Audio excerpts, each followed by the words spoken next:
Thanks for downloading this episode from Teachers Talk Radio. You can find the full schedule and listen back to all our shows at ttradio.org. Enjoy the podcast. Teaching is a rewarding profession, but it comes with its fair share of challenges. That's where ADAPT come in. We're not your typical trade union, but instead a modern, apolitical alternative, offering expert legal, employment and mental health support. Protection without the politics. So what makes ADAPT different? We're always apolitical and independent, specialised solely in supporting individual teachers. Our caseworkers are professionally qualified, ensuring you always get the best advice. Plus, there's 24/7 mental health support. Whether it's a simple contract check or handling serious allegations, ADAPT are here for you. Join the thousands of educators who've chosen ADAPT to protect their careers. Subscribe at adapt.org.uk today. ADAPT. Supporting school staff. Protecting careers. I think that's a thumbs up to go, Brent. Oh, are we? That's it, we're in. We're in. Are we going? Can we hear us? I don't think they're used to us being on time. Who Who am I talking to? are we talking to? Well, we've got Paul in. We've got Paul in from our Evertonian friend. I think that's how radio works. Just keep talking, and people just come in.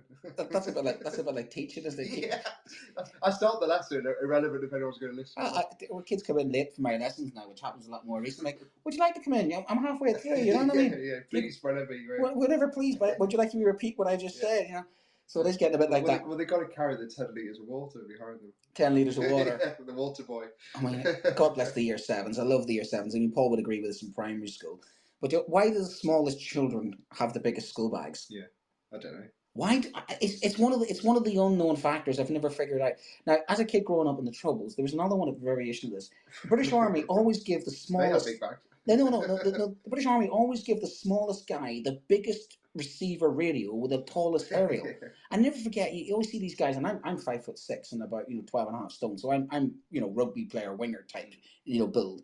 But I always wondered, why did they give this? And I sort of figured it out. The smallest surface area is less likely to be targeted, and therefore the radio was saved. Yeah. And I did look that up, and I thought, but why do the smallest children get? Because that's one of my year 7s the other day, and it's like, what is in your bag? And there's this tiny little child I go trekking in the Andes with less kit than that kid has in the bag. Are their parents ex-military? The parents realise that those bags can cause a lot of problems. So, maybe we should do a story on what size of children's school bags these days, and are they necessary? The size they should. Anyway, be? I think they call that on radio rolling start. I think we've cracked the new wave of podcasts that just kind of start talking and say. So we say good evening, good evening, good evening, Brent. Good evening, good evening, everyone. Thank you for tuning in tonight. We've already got a few people tune in tonight. We're quite buzzing tonight. You've just had a open evening, so you're flying already. I've been like the used car salesman. I feel like they're a combination of Del Boy Trotter meets Davey. Arthur from what do they call it, Minder. Yeah. Come to our school. Come to our school. Our school's awesome. And parents ask you questions. I love them. I love parents' evenings. Does it come through in waves? So it's always interesting. Yeah, where all of a sudden you have like no one. Are you just chatting amongst you? Then all of a sudden you've got like a horde of parents descends on you, and of course I'm there that long now. I'm in my 20th year at my school, and of course in comes the ex-pupil, and I see the mini me, and then I see the partners like, what was my husband like at school? Next question, please. What do you think my child's going to be like at school? Hopefully not like your husband. So it's really good. It's lovely. I know open evenings have become a measure of schools competing with each other and schools kind of marketing aspect and a bit of the academization, but it's not a bad thing. I love meeting parents. I love talking to the parents, and I think it's massive for relationships. I think it's massive for building that relationship with the person who cares about the child. And I think if we actually had more face-to-face time with parents and less of the email culture and less of the kind of remote culture, I think it would solve a lot of problems in education. We said this a couple of weeks ago, didn't we, about bringing the community into school and the power, the old power of community schools. Yeah. And actually, I said that night that schools sometimes feel like, don't come here. The fence is up, the gate is shut, go away, And actually, what we want is see what we do. We do want engagement. See what we do, see what it's like, see where your child sits. I mean, I think again, I can speak from anecdotally from my children being at primary. I think primary schools, again, to give them a massive, I think, kudos. I think primary schools are a lot better with community engagement, and a lot better with parental communication and engagement. Well, they have the whole PTA culture, Yeah, don't they? there is a lot more of that, and I think secondaries have, this time of the year is full of my child at secondary school isn't happy, my child's uniform. There's a lot more pushback on secondaries, sometimes because I think there has been a disconnect. So it's always exhausting to do open evenings like this, and I feel I'm in that kind of like parents' evening buzz of, later on this evening after I finish this show, I'm probably going to lie down and have a crash. And tomorrow, cleverly, our school has done an inset, which gives us the opportunity. We're here late, and then therefore tomorrow we have a little bit of not downtime, but we're not teaching, which is very clever. And again, I praise my head teacher for that. He told me that he was going to do that ages ago, because he was honest about me. He says, "Look, I'm asking staff to stay to nearly 7 o'clock at night. What can we do to make sweeten that?" I says, "Well, put some food on." So we had some food, put some cakes on. And we had kids stay behind, parents give permission. So I'm buzzing at the moment in a way, because I had a really affirming, lovely evening talking to parents, and even conversations with parents like, I think I want to send my child to this school. So it's a bit like a try, you buy, and you think, okay, if you come into the school, here's our values, here's what you expect, and you buy into that. And I think it's really important. Yeah. Choices are massive. See, when I have a GCSE, because tonight we're going to move on, we're going to talk about is private schools ditching GCSEs, and is there a future for GCSEs, and is this the kind of canary in the coal mine moment where, on top of what happened during COVID with the rogue algorithm, again, what we discovered about the marking policies and the lack of accountability in marking, and the variations in the marking. Yeah, I think that's the weird thing that kind of came out there, is how varied all this is. Actually, you're thinking, as certainly kind of someone who was not in education to start off with, looking from the outside, when you do GCSEs and talk to people outside regularly, they think there's this whole kind of system that's quite rigid and but actually the quality assurance is questionable, isn't it? Yeah, and that's the thing. The quality assurance is questionable year on year. Is it a qualification fit for purpose? We are the only country in Western Europe that examines our children at 16. Yeah.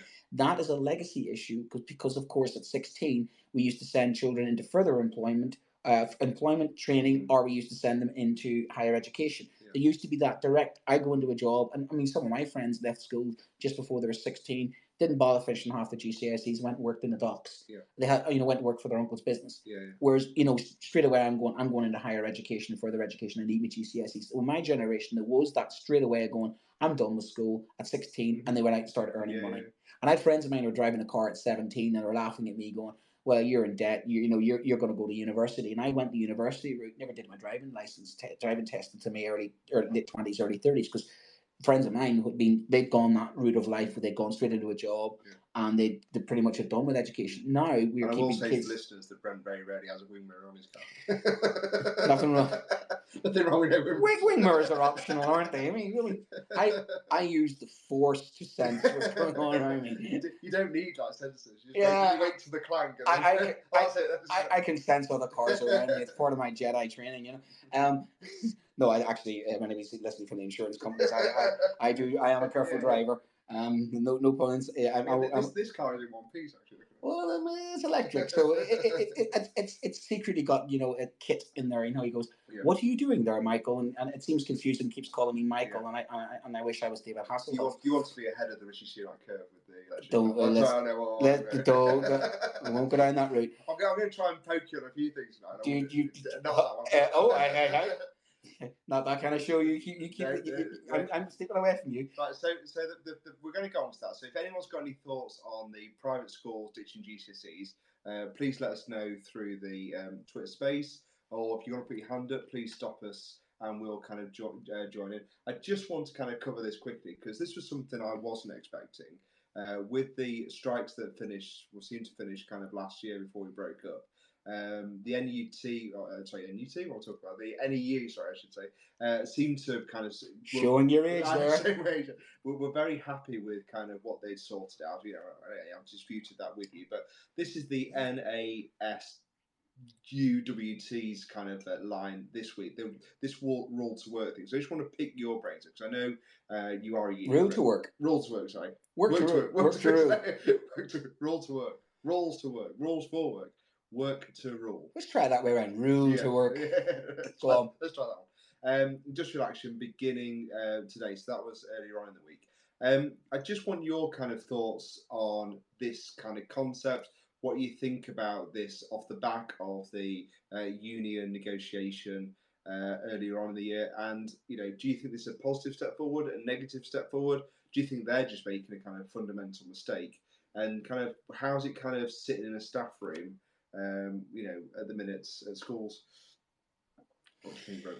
Well, I mean, I am a pro-union guy. I am your stereotypical. I'm a stereotype. So any listeners listening probably figured it out. I am that guy. I am the militant sort of. As I was once called by other Teachers Talk Radio guys, the Arthur Scargill of Teachers Talk Radio. But is there a cap you got the live rucksack? I don't have. No, I don't. But I am about. I am about my members and my colleagues. I've watched some of my colleagues, unfortunately. That's why I've unionised. I've seen and lived through, some changes in education, which I think have devalued and destroyed our profession. I firmly believe in the profession. I think we are a noble profession. I'm a proud teacher. I will stand up for our rights. That's in my DNA. It's who I am. And I've chosen the profession that is selfless and altruistic. And I've chosen to teach in the school for 20 years. I was there tonight. Given what I think is a lot back, and I get a lot back in return. I get the respect of the parents, the children. I think longevity-wise, because I have been a teacher who is vocational, I have enjoyed my 20 years of teaching. I want to enjoy more because I haven't looked at the clock and clock in and clock out. I didn't want to be a person who watches the clock and leaves at 3:15. And that's not to criticize there are many different types of teachers. Some work very efficient, some obviously go into the job for different reasons, but I am one of those lifers. I am one of those people that will probably be dragged kicking and screaming out of the classroom when they finally get me out of the classroom. They're going to have to work hard to remove me. But that's who I am, and I don't like this idea of work to rule for the simple reason that teaching has always been a selfless profession where we've worked within our local context, our school. I will take actions that will damage the government who are damaging education. My target during the strikes was to put political pressure on the government in order to force the government to make a change of policy. That's why I'm involved in politics. That's one of the reasons why I don't involve the children in politics in the classroom. I keep it separate. But I do believe in lobbying. It's the same as, the likes of the XR guys, people who protest sometimes. You think they're making a difference. They highlight the issue, but they're not solving the problem. I felt the time was right. There was a perfect moment, a perfect, beautiful moment when we were close and very close to having the whole of the teaching profession completely united. And for first time in a generation, I think morally we were correct. We had been on strike. We had won the argument. The government was on the back foot. And no criticism of Cycling Kev or Mary Boosted, no criticism of Danny Kebedy. I understand that they're privy to obviously whatever the government negotiated and what they're up against. I felt we caved in and should have pushed forward even further. I think the perfect moment to take action was just before the summer. We were all together. The NASUWT had balloted, and actually their strike action they had voted for strike action. I didn't like when they always put on their ballot, strike action, not strike action, stop short of strike action. I don't know what stopping short of strike action is, because if you're stopping short of strike action, what do? Walking out of your place of employment at 3:15. Who are you damaging there? Well, is this kind of that answer? Is that what we've got here? Because it's a kind of muddled release, isn't it? It's a muddled press release in terms of what is it they're expecting, and actually, I think heads also kind of don't really know what to expect either. No one really knows what they're getting behind either. My head teacher is not the person who I have the issues with. My senior management is not the person who I've got issues with. Don't get me wrong. We have our differences, but we find our common ground. He wants the same things as me. He wants the best for my colleagues. He wants the best for the school. I'm lucky to have a very understanding and good head teacher. I mean, I taught his wife, I know his family. Yeah. So, and that's what you get in some communities. Are we in a fortunate position? If you put some... Oh, okay, cool. If you are a young teacher, and you are, maybe we talked before, maybe you're in a kind of academy chain that has difficult policies to follow in terms of performance management, how do you kind of balance workload when you're constantly kind of just being given stuff to do on the whim of something all the time? How do you protect those people who are new to the fashion, they might not necessarily have the support of experienced people around them. Well, they're feeling swamps.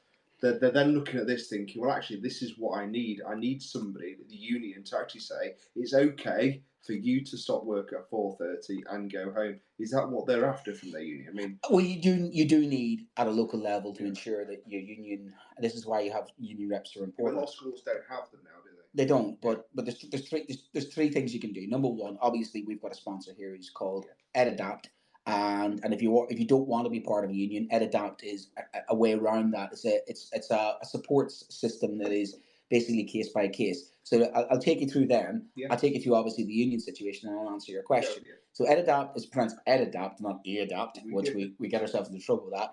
And basically they provide school staff with casework services on an edu-legal support individual case. And what they look is employment disputes and allegations. They're apolitical and independent, which for some people is actually quite important, because people think, teachers are always, we always get labelled as slightly more to the leftward leaning. And that's true to a certain extent. Yeah. But, we're quite a diverse bunch. There's hundreds of thousands of teachers in the country of all different persuasions in all different schools. So on balance, we're slightly more to the left. I mean, there is the stereotype of the Guardian reading lefty teacher, of which I am literally the poster child for that. But my staff room is a very diverse politically, thing. People go into teaching for different reasons. So EdAdapt may suit people who say are apolitical and independent.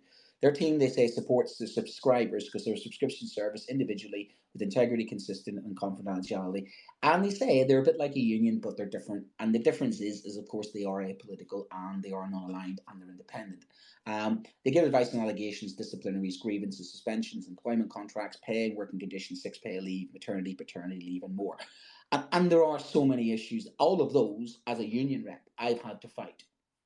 Practically every one of those in the last 7 or 8 years, I've had to fight, and I've had to stand up for people on. But unlike, say, at EdAdapt, I'm a teacher who is a union rep who has had training. Don't get me wrong, but there are times when I have to ring up somebody else and go, "Where am I with this?" So I'm not the specialist. I'm a teacher who acts in a union capacity. Whereas, these guys actually are, they will have the specialists on board. So I'm just looking at the website now. Actually, they do say, in lines with what we're saying, that if you have questions about contractual hours you're required to work, you can talk to one of our caseworkers. Yeah. And you may have questions about attendance of staff meetings, working on weekends, or length of break or lunch times. So that is something, in terms of what we're talking about here, that is something they will discuss with you. And they have a whole range of different levels for people who part-time, 0.6, whatever. If you are a head teacher or you're a TA, they kind of... To the young teacher, I would say seek out your sage, seek out your Gandalf of the staff room, seek out the wise, noble teacher who's been there a generation, who is looking out for people. And sometimes you get those people who aren't union but they have that kind of relationship that, and those individuals are everywhere within teaching. The ones that can give the advice, the ones that do see somebody struggling. Well, the ones that our age are hanging on. Oh well, of course they are. We've had these battles. And they do see some younger professionals go like, are you okay? Then, and because they are the teaching profession to look after the children, but also they see that I've colleagues who are ex pupils of mine, and it's the strange thing when you're teaching somebody who's actually somebody you've taught. But then, I know them, they know me. So it's relationships. So if you are struggling, you don't have a union presence, I think you gather people together, you sit down together as and have staff voice. We're all about student voice, aren't we? Let's give the students a voice. I think collectively speaking, what's the collective name for a noun for a gathering of teachers? Is that a moan? I mean, what would you call it? We are strong individuals. And message at the bottom. We can collective name for teachers. A moan fest. Please put a staff room. Staff room, yeah. So you do get people doing that, but the basic rule of thumb is 1265. There is laws, and there is laws to protect. And I would say honestly, and this is as impartial as you only get from me, being a union member, join a union or join EDEP or join an organisation where your rights are protected, and do it collectively with a large group of people, or do it collectively with others. I think there's always I would call it the wildebeest theory, the Serengeti safety in numbers. And that's for me how I feel about it, is that you should be seeking advice. Don't feel as if you should tolerate it and stand up for yourself. The lion? And the lion sometimes can be the trust, the SLT, or some individuals. So I have a hand up from our Tom, who sent two messages actually. So I'll say Tom message. He's probably got a Are we allowed to read out? Yeah. Work to rule made sod all different. Sorry, NASGWT. Going to move on. That's Tom. Was good not to be able to properly support NEU members in strike last year. Of course, if I'd signed up to edit.uk, I could have. Good point, which I've just made, Tom. We have a third comment from Paul. I'm sure even what work to rule would look like, it's a plan to teach. Is it all the marking support plans updated, working wall displays, aid learning? Not sure if they thought it through. If so yes, Paul's sort of criticizing it, like, and especially primary, that they do a lot of extra work that, so yes, Tom. First of all, I know you said that you keep your politics outside of the classroom, but I have taught some of your students who you did have at sixth form, and I can tell you now they definitely know your political views. Am I not doing a good enough job, Tom? No, I think they know. In fact, one of them suggested you come in to talk about your green credentials as well for politics. Well, happy to if you want me. No, we'll look into it. Secondly, I fully agree about what you said about joining someone, having that protection. Hundreds of thousands of teachers don't have protection, and some people want to be part of a political collective. Well, it's great to join a union. Some people don't. They just want the the independent support. That's great. Join Adapt. Either way, make sure you are covered, and that's something I talked about with Alistair Wood, CEO of Adapt, last night. So if you haven't quite caught up on that show, then definitely do. That's all I'm going to say. I just wanted to say, Brent, but you're not very good at keeping your political views outside the classroom. I'm now going to depart. Enjoy the show. I'm sat in a room here with all these campaign posters. How do you think I feel? Well, I'll try. But the thing is, the kids know who I am. I mean, I'm actually standing as a political candidate come the next general election, and did receive an email today from a local school saying, would you come in and talk to our kids?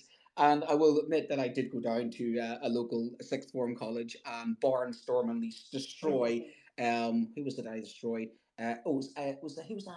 Anna Sudbury. Anna Sudbury got 0.5% of the vote from the students. I got 36% of the vote for the students. So, yeah, okay, fair enough. I'll accept that, Tom. Say hello to my ex-students for me. How is Alan Sudbury's party?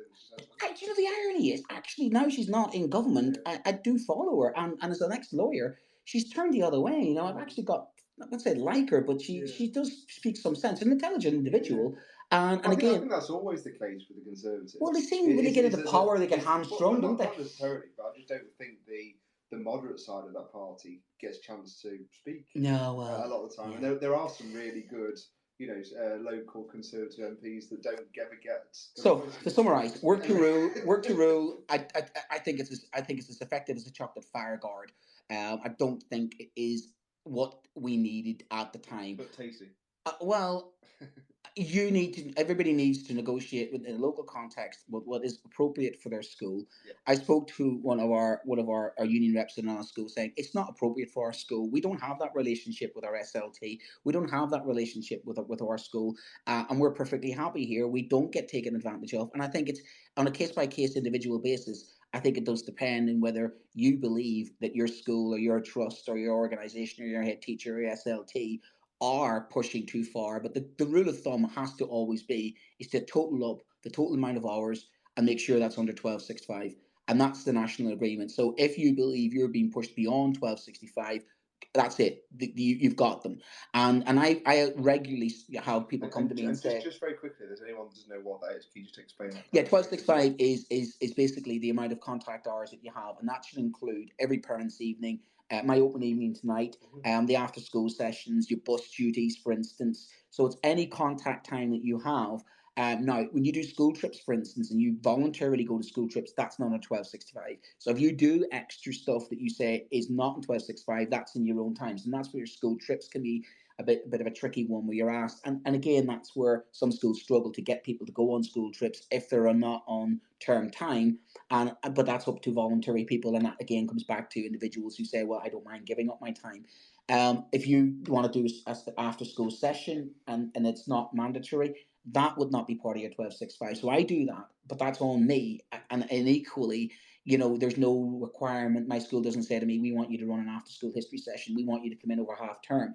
And there is that time sometimes where people turn and go, well, if I come in over half term, some of my colleagues are off on holiday, I do a day over half term. I choose to do a day over half term. I'm not trying to make a point that I work harder than others. That's my choice. But my school hasn't said or required it. That's me, because I want to get the kids caught up. Do you think some people feel that they have to do that? So therefore the voluntary bit is a bit more kind of woolly in some schools? I think sometimes people need to be told to sort of look after themselves a little bit. Look, we teachers sometimes go too far and we forget about ourselves. I'd use the analogy of the oxygen mask.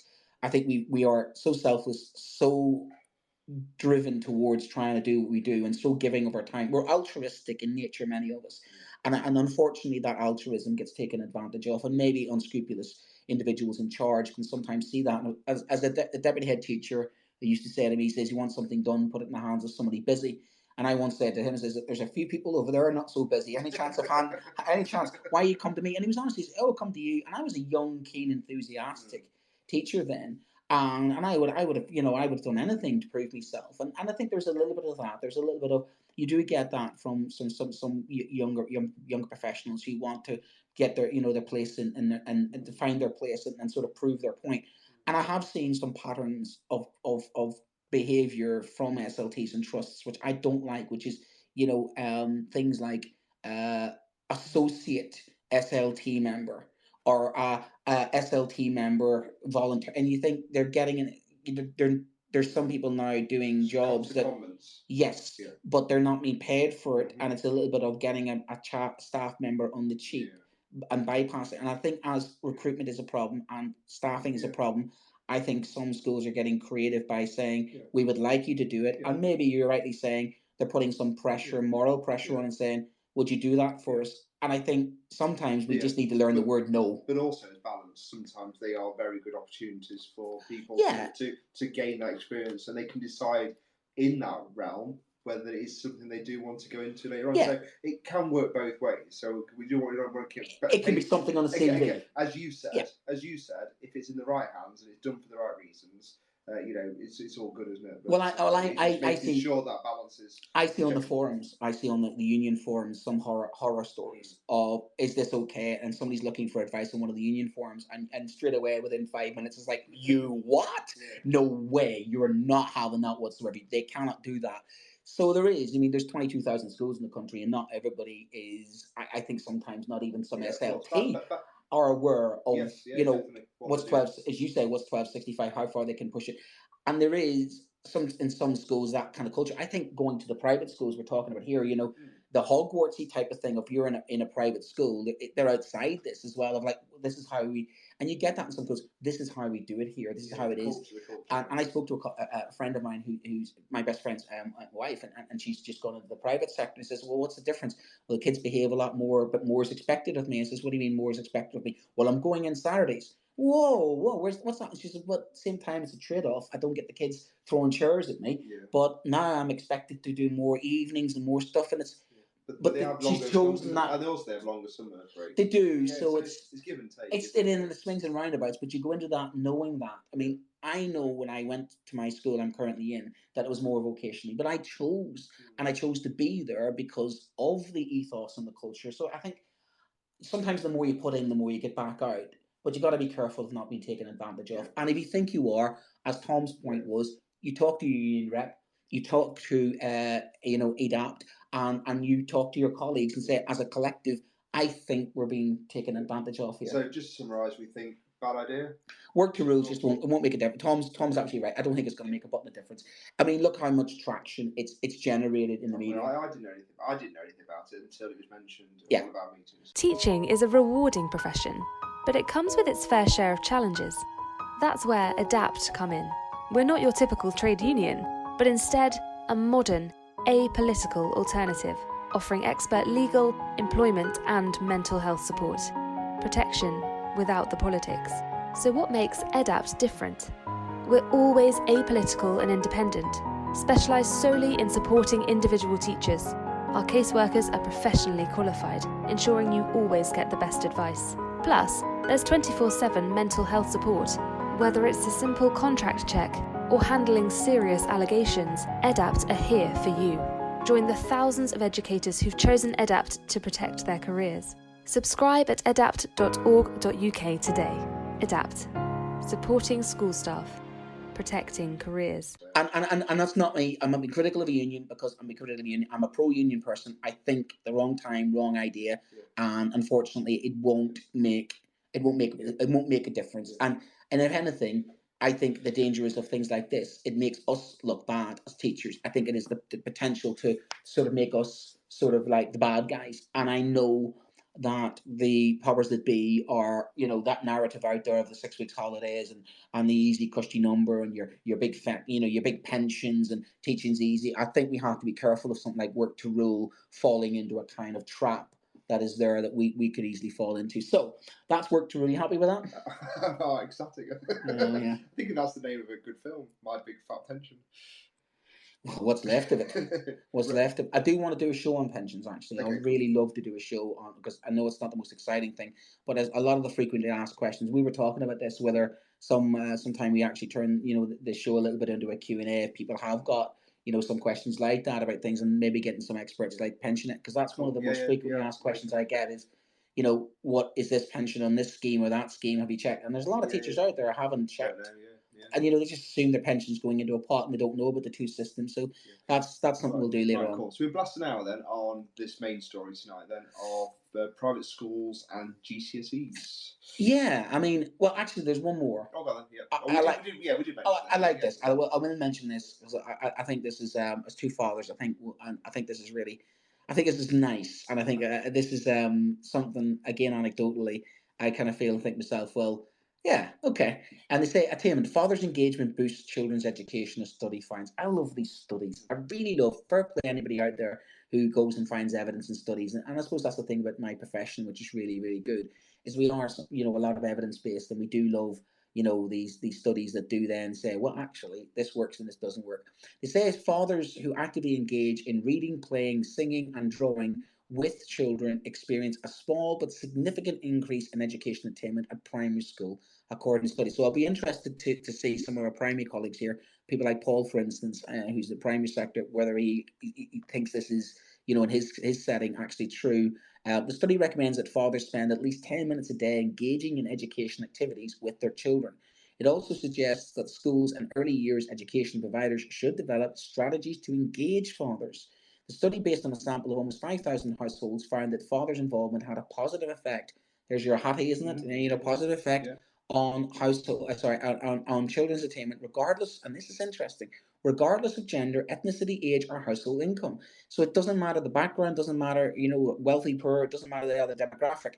A father spending 10 minutes with his child, reading, singing, playing, will actually make a difference. The study shows that even small changes in what fathers can do can have a lasting impact on a children's learning, and that's the chair of the all-party parliamentary group on fatherhood. So I like this because the other day I told you what I did, and I don't know whether I'll let you guys and let you judge whether I'm a good father or not. We need a theme tune, Judge Brent. Judge Brent, right. So I went and my daughter likes playing some computer games now, and I like playing computer games. So and I know we're all, wanting kids not to play lots of computer games, but I did have a Master System and Mega Drive, and I still play Xbox myself. I know, horror, I play FIFA, and the kids want to know what my FIFA handle is because they want to play my Ultimate Team, and they would go down with my Ultimate Team. These kids would go down.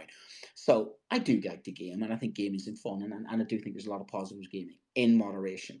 So I went and bought the old Sega classics online. It's like 50 Sega games, and it was like every game I used to play when I was 12, 13-year-old. Sonic the Hedgehog, Streets of Rage, Shinobi, all the old school classics that I used to have to learn. And I'm thinking, there I am there was no like repeats. You got like 3 continues, and you had to do the whole game all the way through. And if you died, you had to do the whole game through. And you think about that, like, you didn't give up.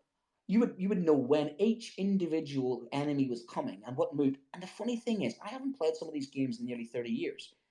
It came back to me like that. I knew exactly where the rings were in Sonic the Hedgehog. I knew where the fast thing was. I knew where the bubble thing was. I knew the type of enemy that used to kill me when I was a kid, going, oh, that one's still there. And it's like, it's crazy, isn't it? Yeah. I could go back into an arcade and do Street Fighter and still do a yoga fire, yoga flame. You know, I can still do it. And there I am with my daughter. And I did it partly because of her, because I actually thought I could play Sonic with her. And she could play Sonic the Hedgehog with her friends, because I know she has that on her DS. And I thought, well, the DS is not as sociable. It is, but it isn't. So I thought I can actually play. So there she's the other night. Normally I would read a bedtime story or something Celtic like a myth or a legend. She goes, Daddy, can we play the Xbox? I went, should we do one of the games? So we ended up doing Streets of Rage, which I'm sure is kind of like my child is hitting people over the head with a drain pipe. And there's one called Electra, and basically she's a lady of the night who electrifies people with her whip. Now, I'm not getting into that. I'm just getting into the fact that I'm saying to my daughter, you take the top, you kill the enemies at the top, and I kill the enemies at the bottom. 10 minutes went by, 20 minutes went by, wife comes through and goes, should she not be in bed? And I look at her and go, like, 5 more minutes. And I'm like, this is just like when I was a kid. And she's looking at me going like, Daddy, can we finish this level? Can we finish this level? And I'm like, yeah, we'll finish this level. We'll go to bed when we finish this level. Next day, she's like, Daddy, can we do the next level? I says, yeah, of course we can do the next level. And it was bonding time. It was good bonding time. She learned a little bit, but it's that kind of fun, having fun with my daughter, doing something that she might remember. And maybe 20 years' time, she might turn around and say, remember the time, Daddy used to play video games with me? It's going to make me sound like a terrible parent. But it's not me turning into a games addict. There was a lot of strategy in it. She accidentally hit me across the head with a drain pipe. I'm like, you've just killed me. And it's that interaction. I was worried that she did that after the game. Well, but it's I found myself being Yoda-ish in teaching her the ways of the Mega Drive. And I'm like, she's learning, oh, you died there, right? Let's do this move instead. And I'm showing her how to do A, B, B, A. And I'm thinking, I'm teaching my daughter how to game. But it's dad in the cave, isn't it? It's just as simple as that. This is fire. It's passing on your existence, isn't it? It's passing on what you enjoy, passing on a part of you to the next generation. That's the time that you're spending, isn't it? So it's that kind of question: am I a terrible father? I'll leave it up to the viewers. And any thoughts? Is there any thoughts on my parenting? Am I going to hell? Thumbs up, thumbs down. Yes. Thumbs up if it's good that I'm teaching my daughter Streets of Rage. Thumbs down if I need to read her a book that's non-controversial at the moment, which is getting more dangerous these days with kind of what books can I read. So, I've got a happy, smiley, laughy face from Tom. Grudgingly. So, grudgingly. It's old school Mega Drive games are absolutely brilliant. Gameplay in them is absolutely fantastic. So that'll be interesting to see how that develops, because there is. We do need parent engagement, and we often say, how much is done by us in school. But that's where I was tonight, talking to an open evening, talking to parents who need to support their children. And I think my point is that my child's education is my responsibility. I'm the primary educator. And I think now what's happening in schools is it's seen more as, what are they teaching them in school? And I'm sorry, the education I provide in school is backup to the education provided at home and also in society. I mean, there used to be the old saying, isn't it? It took a village to raise a child, isn't it? My grandparents had a massive input into my education. My uncles and aunts, my older brother. I think of all the people who I've learned from throughout the years. My football coach had a massive influence in my education. So I don't think that's rocket science to sort of think that study is. I think it's interesting, but I think it would back up what we all know. And it'd be interesting if any primary school teachers would, because it was suggesting that this was primary and that it was more impact. But we know that early years is more impactful. The earlier you get with the kids, sometimes the better. So we're going back to the child. We'll just do one more, then we'll get on to the main story. When you were at school, were you happier being taught in Portakabin? No, I wasn't happy to be taught in a porta cabin. The thing is, because the porta cabins used to be horrible, and they used to have those heaters at the front, those heaters that heated up, like literally now they must be fire hazards. Those metal ones. True. And I used to have to sit beside one of those metal ones. And when my teacher put it on, he's like, the place turned into a blast furnace. Now, our school had them because there seems to be a kind of never-ending building project. It's a bit like a HS2 school, I think it was. Don't you start me on that. And we kind of started in these kind of porta cabins, and by the time I got to the end of sixth form, they were absolutely falling apart. In fact, the sixth form block that we had a big hole in it.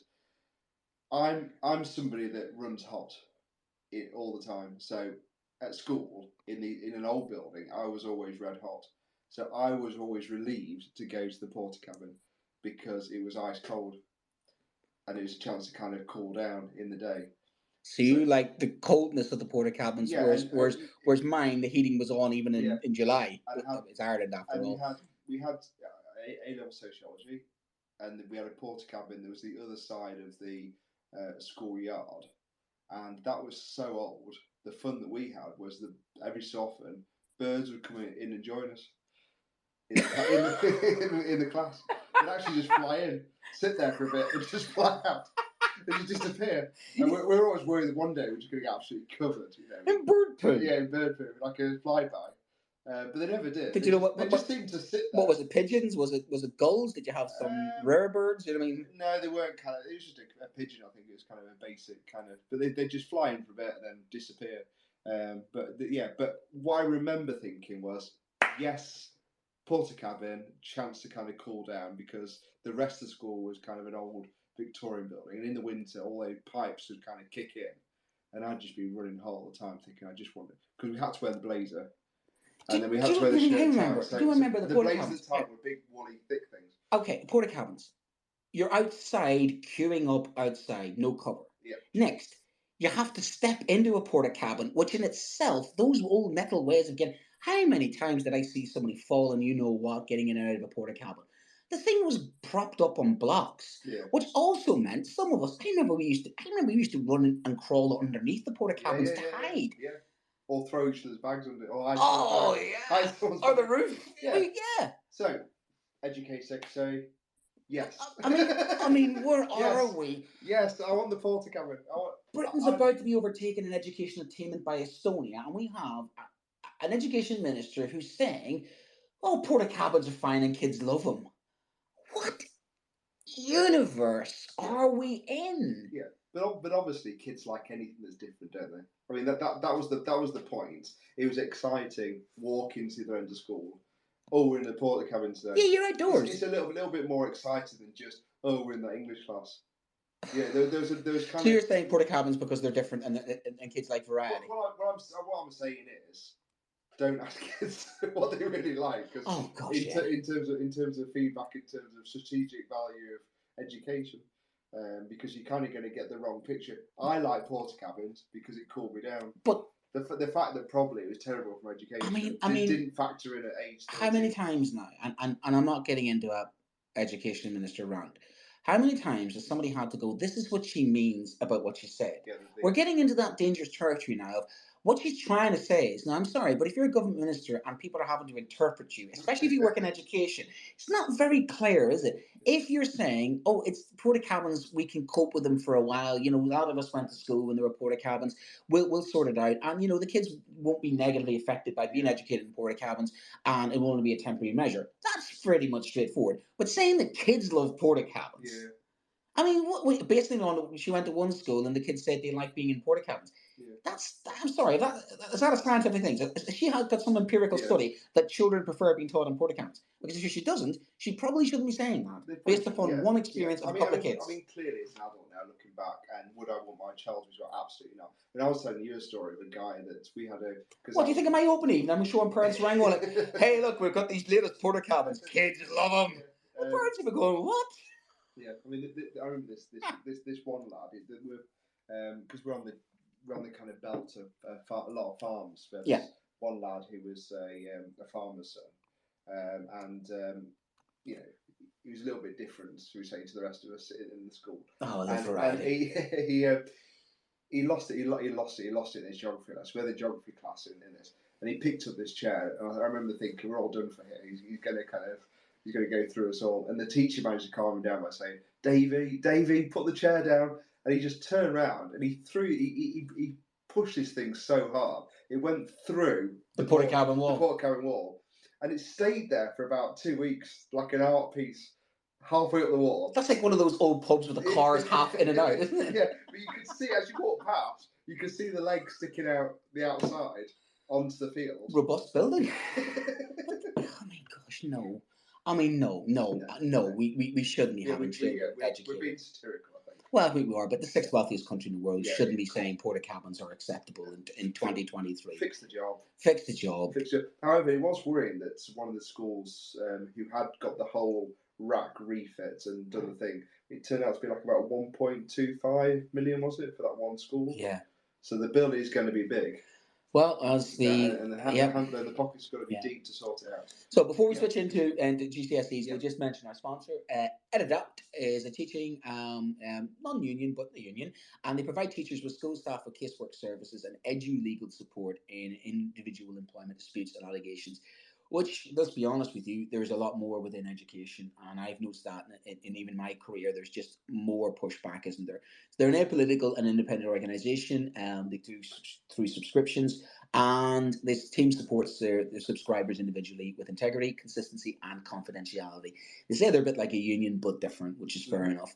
They give advice on allegations, disciplinaries, grievances, suspensions, employment contracts, pay, working hours, sick pay, leave, paternity, maternity, and much, much more. And we are in that world now, aren't we, where there is more litigation, there is more, I would say, horrible stories in education, which in my own lifetime I've seen. So there is more need for organisations like EdAdapt, and as we were saying earlier on, obviously if you want to join a political union, they're there, but if you want an apolitical, they're their choice. They're also there as a caseworker to talk through things. Available at 8 a.m. to 7 Monday to Friday, and they aim to respond within 2 hours. I love that when they aim to respond within 2 hours, which is fantastic, because sometimes actually the turnaround needs to be quick. And as I say, as a union rep, I get people ringing me sometimes. I leave myself available like that, and it is better to speak to people as quick as possible rather than let things fester. There's nothing worse on a Friday afternoon when somebody turns around, and you're just about to leave. So they are available up to 7 p.m. Monday to Friday, which is good. And I say that's really good that they are available to 7 p.m. Friday, because that hopefully can resolve something before the weekend. They use only qualified professional caseworkers who are experts in education, so that's really important as well. So that's our sponsor, EdAdapt, as well. I can also say hello to them tonight. Hello. Really? Oh, gosh, I didn't even know you were there. Yeah, and thanks for listening. Thanks for sponsoring us, because it is important that we obviously we choose the right sponsors which fit our ethos as well as Teachers Talk Radio. And also, if you are interested, you're more than welcome to come join the team. Come and join the hive mind that is Teachers Talk Radio. You will be assimilated and added to the collective mind. We are a diverse, eclectic bunch of individuals in different countries, and it's a bit of CPD, it's a bit of fun, and also it's just very interesting as well. So come and join our team, and obviously if you contact us, you can definitely. It's always a Friday. It is absolutely right, Amy. It's always somebody comes to me on a Friday afternoon. I'm about to leave the door, and I'm such a sucker. It's like sit down, and I get my wife going like, "Where were you?" And I'm coming home at 5:30, and I'm like, "This person had a crisis." And then I have a quick turnaround before I put my kids to bed and then go play football. And I'm like, oh, but I never turn somebody away, because I know the importance of. It's really hard when something happens, and I'd say there is more issues come the end of the week. People are tired and things build up as well. And I have noticed that pattern, and that it is quite a bit tricky one that I do find. I've even got to the stage where I've actually asked my head teacher they've given me 1 hour union time to literally sort of, can you put that in the back end of Friday afternoon? Because I know I get more customers coming to my door, and I get the little knock on the door going, have you got a minute? And I'm thinking, I'll put the kettle on. So that's important to have that time step to 7 p.m. from Monday to Friday. Fantastic. Right. Main question. GCSEs private school. Yeah, so I think this is going to divide some individuals, because some of us are pro GCSE and some of us are not GCSE. From the top, I'm not a pro GCSE individual. I like the competition. I like when kids do well. I like exams personally. My own. I see exams as always an opportunity to do well. I'm one of those strange people that looked forward to exams when I was a kid, because it's kind of like put me in there, let me go and uncoil spring. So I was one of those I don't mind them. And I do like that we have results day, and there's one of my favorite days of the year obviously is results day. You're there, you see the envelope and you see the kids going fantastic, and I think we need something like that. and I'm going to say there's something very unlike me. I do agree with this shift that private schools have got away from GCSEs, because maybe if it's based upon what I believe I would base mine on, is I don't think they're appropriate for the age group any longer. I don't think we should be examining children at 15, because a lot of children are doing GCSEs when they, at 15. They're starting the course when they're 14, and we know that the adolescent brain is being rewired between 14, 15, 16. And I think it's the wrong time now. Why we always did GCSEs was because of you were leaving education. There was a natural end point where you left education and you went into for employment, or you stayed in education and you needed those qualifications to decide whether you got your GCSEs, you go on to higher education. You didn't do so well in GCSEs, you go into vocational training, you go into training, or you find an alternative route. I don't think that exists any longer, because you now have to stay in education until you're 17. So why are we the only country in Western Europe examining children at 16? Yeah. I would hope that that's the reason for the private schools, some of them ditching the GCSEs. I would hope it's not some way to game or some way to find ways to get more out of the system. I generally hope that is the case. And I'm putting out to the floor of how do we feel about that. Do you personally believe we should ditch GCSEs? Do you think they've had their day? Do you think our examination system, I don't mind widening this into the whole examination system, A levels as well, T levels. What is it about our education system at the moment that is, GCSEs, and how they are appropriate? Are they appropriate any longer? Do they get the best out of the children? Do you share the view that I have, that ours have, that we unduly stress the children out? We cause them a lot of angst, mental health issues, parents as well, and it doesn't always produce the results that the child's level of ability. Is it an accurate measure of a true level of the child's ability? I think there's also a bit of a question mark at the minute, because some of these qualifications are quite old now. Actually, some of the relevance of some of the content post-COVID, and the skills being asked, the skills required, in light of AI, going into AI stuff. So there's kind of a multiple range of things going on at the same time. Really, kind of how society moved on that needs qualifications that need to represent those. Is the issue we talked before about their kind of the quality, around those, the testing of those and the moderating of those exams. Is that up to spec? Is it lost kind of credibility because of the whole kind of COVID thing anyway? The rogue algorithm, the algorithm. Like, you look at the data. I mean, we were kind of crunching some numbers from business studies, and as you do in business studies, and the tag results for business studies were, like, on average 50% higher than they were ever. So what was going on there? I mean, I hate to use the word.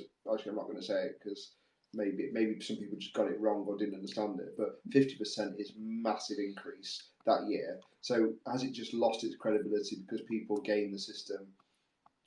Just at that time. Yeah. I mean, I know there were schools, mine being one of them. We were held over the coals. We had to justify every single. I remember we stood in the corridor with folders of every single single student, and we went through and justified everything that we'd done.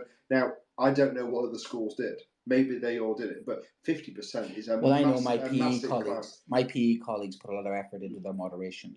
I know my art colleagues put a lot of effort into the moderation. And when I did coursework for both geography and history, the levels we went through. I remember my fellow historian and I. We would literally have pitch battles going. It's a 6. It's a 5. It's a 6. Read it again. It's a 6. It's a 5. I mean, days, deliberating over and ranking pieces of paper. Going, this is our best. This is our worst. Are you happy with that? No. Let's think about this. Let's sit. So we, at our level, had massive quality assurance, and I know I have had scripts back in 2 subjects, geography and history, and I haven't taught geography in a few years, but I've taught geography for 16, 17 years. So in the last 2 or 3 years, I haven't taught GCSE geography, but I still know the spec inside out. And I saw some of my head of geography asked me for a second opinion on some of the marking, and blind marked it and says, what do you think? And I wrote down, and it literally matched up completely with hers, sent back off, and it was changed because it was that far off.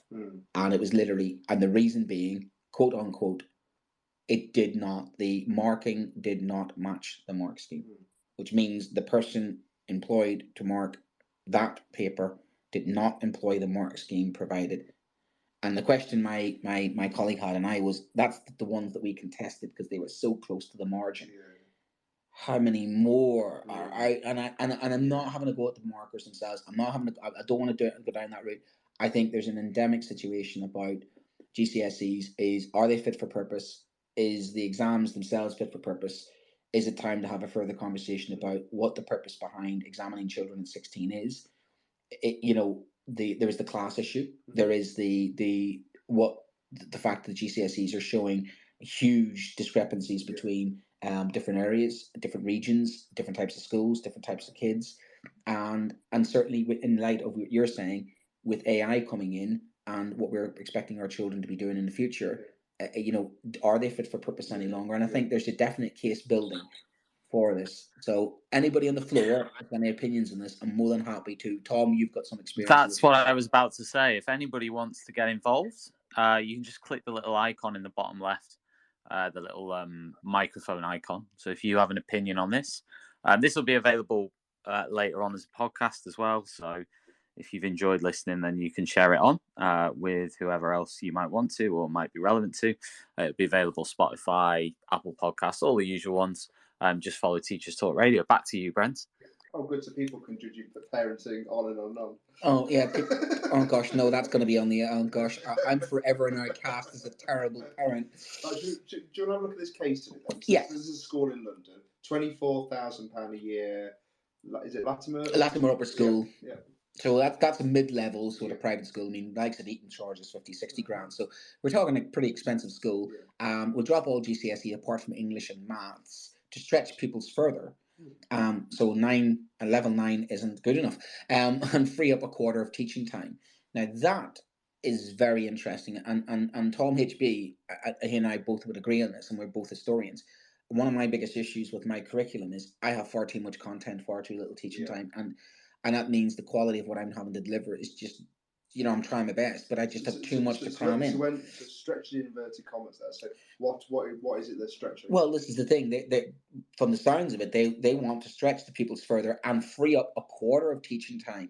Pupils will instead take Latimer's own qualifications, which have not been named, and will end up with a portfolio and transcript of what they've learned in each subject. Professor Alan Smithers, Director of Centre of Education and Employment Research at University of Buckham, said more private schools are expected to follow suit. He added that ditching GCSEs might take running schools smoother and questioned whether it was an advantage of all pupils. So again, this might not work for everybody. This may work in that context, but they are bypassing and they are almost saying, I'm sorry, GCSEs aren't for us any longer. And I know some schools do the IB, so there is some of this already. So we're already interested in this because this is covered at home and I don't fully understand it. So if your child goes to private school, they do this qualification, they do maths, English, GCSE, they get, say, 9s, let's say, for argument's sake. They get this kind of school-made certificates of competence that may be IT skills, AI skills, could be whatever they choose to do, a language, whatever. What then happens with their progression going forward? University? Like if they want to go to university or they want to go to apprenticeship or they then sit in front of an employer and they go, what have you got? I've got a child here with 9 GCSEs, all up to 9, and I've got a child here with 2 GCSEs and a piece of paper from the school. But that school logo. Well, that school would have that kind of, this is our school, this is our qualification. But that's what we also get with kids who do the IB, the International Baccalaureate. Yeah, but by the time you get to UCAS, it's a point score. So are A levels then separate to this, or can they not study A levels? Can they do a business A level? They're bypassing it. Yeah, they're just bypassing it. So therefore, for state education, secondary education, what are we doing? We're giving the kids 11, 12 G. We're not even doing 9 any longer because you've got English language, English lit. Yeah. I mean, and here's the thing: secondary schools are under massive pressure to do the baccalaureate. Yeah. You must do geography and history. You must do a language. I've seen a growth, extra, triple science, double science, triple. And you're like, I sat down with some of my GCSE students last year and says, well, why struggle a little bit of history? And one of the girls was so honest with me, she says, I love your subject, I love your teaching, Mr. Poland, but you know what? I've got all this. And they went through all of what they're doing. I don't think she was honest with that bit, Brent. The next bit. She was. She might have been honest with the next bit that's coming, not that bit. She was lying. No, Tom, my students don't lie to me. The other Tom was teaching some of my ex-pupils, and they don't lie to me. They don't dare lie to me. They know I'm a human lie detector test. But she was honest. She was saying to me, look, I'm overloaded. She was honestly saying I'm overloaded. And as much as she enjoyed history, she basically felt there was too much to do in it. And she started to strategically say to herself, but we as a school, we're putting her in that situation because there's a finite amount of lessons that she can teach. There's a finite amount of work. And I even had a word with some of my colleagues in those subjects saying, how much homework are you given? How much homework are you given? That's not fair because you're overloaded. And that's, I've seen so many of our kids check out, start not to go to school because they're overloaded when it comes to GCSE, and it's the boiler house. Well, this is the other thing. But That could be the reason for maybe there's a correlation here with absenteeism as well.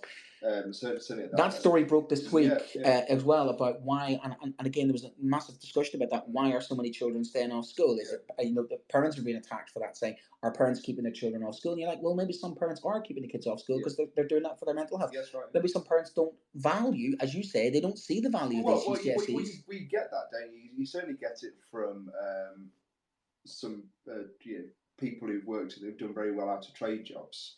They've sat again across the table at parents' evening, and they've gone, I know my child has to be here, but let's be honest, Mr. Spence, it doesn't really matter, does it? Because I've done all right. So there's always been that kind of conversation. So again, going back to what we're saying here, if I'm a private school child paid 24 grand a year, I've done 2 GCSEs, okay. And I'm not disputing that Latimer won't put a rigorous program together for their children because they'll have the parents kind of making sure that happens. But ultimately, they have 2 GCSEs. They then go on. They're allowed then to do A levels based on, or whatever they're allowed to do based on that qualification. They are then competing with everyone else for a university place. How does that all square up? I'm then 3 years down the line an employer of a small medium-sized business. I get a CV through the post. I've got this guy here, 2 GCSEs from Latimer School. This guy here, 9 GCSEs, 2 A levels from this school. How on earth do I look at that and go? But as you well know, we don't live in that world where, I'm sorry, a child goes to Eton and a child doesn't go to Eton. And we're not living in a meritocracy like that. Yeah. We know. I mean, that's fine. And I get that. There will be people. Doors open for people, don't they? Right at the top, absolutely. But at the mid-level here, they will also be competing with the upper middle as well, won't they? Well, of secondary school. Do you think parents are paying 24 grand a year for their child are not going to expect that their children aren't going to end up as masters of the universe come a couple of years down the line? You don't pay that amount of money and not expect. So they must already have that set up. To answer your question, they wouldn't be doing that unless they are disadvantaging their children. If anything, they're only going to do this to advantage them, aren't they? Why do they go further? Why do maths English? Because I suppose that's statutory. That's definitely required, and I suppose that's a set standard, isn't it? That is a set standard of you must get maths and English. That's a legality, I would say, more than anything else. Because your schools must do maths and English, kids must do maths and English, and if they don't, they have to repeat it. So to me, that's illegal. But they've already tried to do that with the IGC, haven't they? Yeah. So they don't necessarily do the full GCSE, do they? So they do an IGCSE in private school anyway. Yeah. So it's not like for like anyway, is it? No, it hasn't, and it hasn't been for a long time. But even the way people play exam boards. Let's go for that exam board. They've got a lower threshold. Let's go. There's sometimes people moving around searching for exam boards to see the pass rates on it, or to see how we can game it. Yeah. I mean, it's become a game theory in that sense. Just looking at Amy's comment here, and I completely agree, and I think it's a very, very valid comment. I think languages also get less priority due to the same reasons of being too overloaded. Absolutely. I've seen too often some kids saying to me, I'm forced to do a language. I don't want to do a language. Why am I doing a language? Why am I here? And then a member of staff saying they have to do a language because our points score, because Ofsted expect us to. And I've had that far too often where a child has come to me and begged and says, please, can I just drop this language? I don't want to be there. I didn't want to be there because their options were because the school is under pressure, or the school believes that it has to, or the trust puts the school under pressure and says, we need your point score because points make prize. What do points make? Prizes. And I get that open bucket, closed bucket, this bucket, that bucket. And I'm like, what bucket are we talking about? They have to take from this subject. And you're presuming there's a league. And I'm like, what? So they have to take a subject from this bucket to this bucket to that bucket to satisfy the whims of an organisation called Ofsted because they judge a school based upon their value-added points score. Stop that then. Are these Ofsted for private schools? No. Well, if they're already rated outstanding, when's the last time they're going to get inspected? They're under the same pressure. So they are now completely adrift. There's no. I mean, they're not doing the same qualification. Quote, pupils will instead take Latimer's own qualifications, which have not been. This is very Ivy League America. When you think about it, this is Ivy League America. I have been to the prestigious school and I have qualifications from the Ivy League. Well, you just have to say the name of the place. You don't even. We know some of those names, Notre Dame, and all. There's some of these American schools are so prestigious that they open doors. And of course, the military version is West Point. I've been to West Point. What qualification? I've been to West Point. Doors open, job done.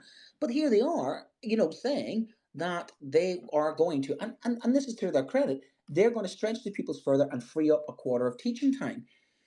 So, I mean, I like the sound of that. I like stretching pupils. I like stretching challenge. We all like stretching challenge, and we want more time. But I guess with what though? I mean, this is potentially the dangerous bit, isn't it? What is that going to be filled with?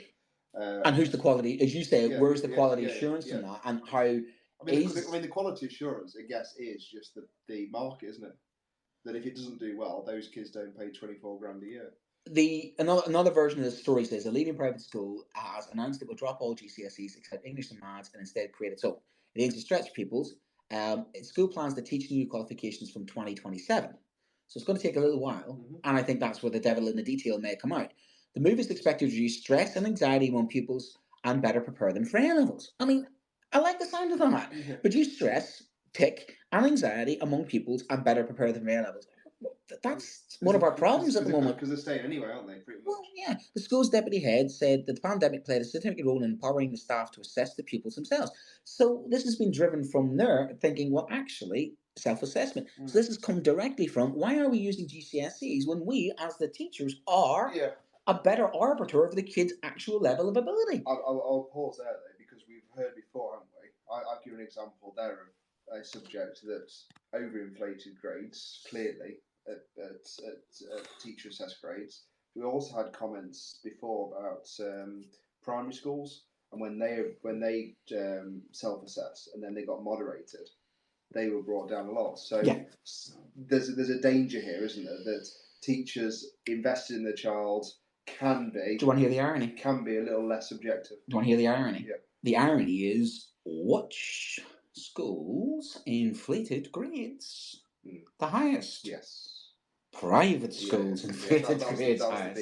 But then again, if you're paying $24,000 a year to send your child to a good school, and that's not having a go. That's just the system we've got, and I get we all have our own pressures. Private schools are under different pressures. State sectors are under different pressures. Individual schools are under different pressures. Trusts are under. So when you read this, then you could argue they like the idea of making sure that everyone got really high grades. Well, what's the purpose of education? Is to get children to learn and to succeed. My problem with GCSEs is it's a lottery. My point is, if the data from TAG shows the highest inflation came from private schools, and they're saying that they like the pandemic played a significant role in empowering the staff to assess pupils themselves. Yeah. Well, the staff gave pupils high grades. Well, I suppose my question to that is, if staff talk about our original sort of workload thing on this one, because one of the you speak to some people on coursework, and my life's a lot easier now. I'm not doing geography and history coursework. I want it back. I loved coursework. Yeah. I loved the constructive nature of coursework, of the journey that I went on with the children. I also loved it when I'm handing works. There's a colleague in your old school who's now teaching geography in your old school. He's an ex-pupil of mine. And he was, I'd say, BC back in the day, BC student. So he wasn't predicted A's and A stars. He got 50 out of 50 in his coursework. It was the most perfect piece of coursework. But he was telling me he spent an inordinate amount of time making that coursework absolutely his best. When I asked him why he became a geography teacher, and it was one of those moments I thought, why are you being a geography teacher? He goes, it started when I got that coursework from you. It started when I got a perfect piece of coursework. I says, well, what did that do for you? And he says, I didn't have confidence before that. And I've seen so many times when children have created, and you see it in creative subjects like art. You go into the art room, and I think they're fantastic what they do. And you see the kids creating their work. A DT, I love going into the DT room. And one of my favorite days of the year is when I go into the DT room and they put out all displays. And you see some of the kids who can't write essays. You struggle academically. And then you see them creating a beautiful bespoke chair. Your old school was fantastic for that. It was absolutely brilliant for that. And that was Here you are creating something, you've done it from scratch, and then the teacher turns around, and here's the thing, the teacher says to the children, that's a really good piece of work. I'm giving you the feedback. Talk about feedback. Going to an exam and getting feedback from an exam is the worst feedback in the world. What do you get? You get told what your grade is. You don't know why you did well. It's like a driving exam. No one knows. Will you tell me the driving test? You failed your driving test. What does the driving instructor do to you? This is where you failed. This is where you failed. This is where you failed. This is where you went wrong, and gives you a whole readout. And then you don't question it. You don't go, sorry, I didn't do that. You know then what you failed on. So if you take a driving test again, guess what? You know where to pass. What do we get with GCSEs? You just get a grade. Yeah, you have no idea. It's the most ridiculous system where you don't get any feedback. Can I just get your thoughts on this? This is sorry. You don't know this, Brent, because it's literally just broke this story in the Times tonight. Oh. Richie's headline is Richie Sunak set to reform A levels with new British baccalaureates. Continental style system proposed with English and maths mandatory to age 18. Well, I'll tell you what, he needs to find more English and maths teachers, and good luck to him. Go out with that. Look, we've said it before, you can do maths through geography, economics, psychology, science, and so many other things. You do English through humanities, subjects, English, maths, philosophy. There's ways to do English and maths without doing English and maths. That's my take on that. That is another one of those things, to be seen to be doing things without actually seen to be doing things. Spitballing ideas, focus group loves it, but actually in practicality, good luck to you manning that one. I mean, is it realistic in a year to put in place? It's for the election. It's an election idea. It's an election idea. Yeah. Should we move on for it? Yeah. Well, it's just a news cycle. A news cycle. Yeah. And you've got Mike in, guys. He's just come in. Oh, brilliant! I've gone on my other screen. Yes, far away. Hello, good evening. You have to click bottom left to unmute yourself, Mike. Gotcha. Okay, hi. Good evening, Hi, everyone. Mike. I thought I might add to this conversation about private or independent schools not doing GCSEs. Please do. And declare my hand. I used to run one of these schools. I currently work with quite a few of the schools, including the schools that have been in the press. And oh, wow. and part of the conversation, I think, is about trying to remember that qualifications do not equal an education. And I think I also happen to chair a multi-academy trust and have done for a number of years. And part of what these schools are trying to do is to break out of that straitjacket that I think England in particular has got itself into, that education and qualifications, namely GCSEs, are the same thing. And of course, qualifications, attainment levels are vitally important for progression for all youngsters of whatever background and whatever ability. But they're a subset of education. So what these schools are trying to do is provide space, more space, to broaden and deepen education in a way that they think is going to suit their particular students. And I think, if you take schools like Latimer, there are already a number of independent schools that don't do GCSEs. This is not new, by the way. That's been the case for a long time. I don't mean they've replaced them with IGCSEs. There are plenty of schools that don't do IGCSE or GCSEs. But it won't ever be mainstream, I don't think. But what is important to remember that 100% of the students age 16 in that school go on to do A-levels, and probably 99% of them will go on to higher education, either in the UK or increasingly around the world. They don't need GCSEs for progression. I used to run the heads union of the independent schools. We used to survey vice chancellors of UK universities every year, they still do, about the qualifications, the number of qualifications they want to see at 16. And the answer was always, we don't care. We're not worried about whether you've got GCSEs or any other qualification. We don't care what type of qualification you've got at 16. What we want is to be able to see candidates who are putting themselves forward with a great education, a broad education, a deep education, and remember, universities in the UK are assessing 17, 18-year-olds from around the world. They already deal with multiple qualifications around the world.